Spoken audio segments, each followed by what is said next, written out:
Hip dysplasia means instability or looseness of the hip joints. It's silent and it's hard to detect.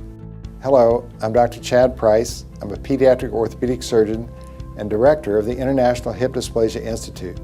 As many as 100,000 babies are born with this condition every year in the United States. It's also the most common cause of arthritis in young adults, and it's the leading cause of total joint replacement before the age of 50.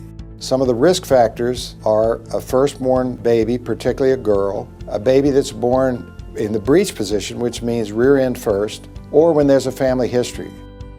There are two things that you can do to help prevent this for your child. One is to make sure that your pediatrician checks your child, and the second is to avoid improper swaddling. You don't want to swaddle the legs with the legs in full extension. The Halo Sleep Sack wearable blanket allows room for the baby's legs to move so that you can swaddle the upper arms and not swaddle the legs in a tight extended position. And that's why we endorse the Halo Sleep Sack wearable blanket.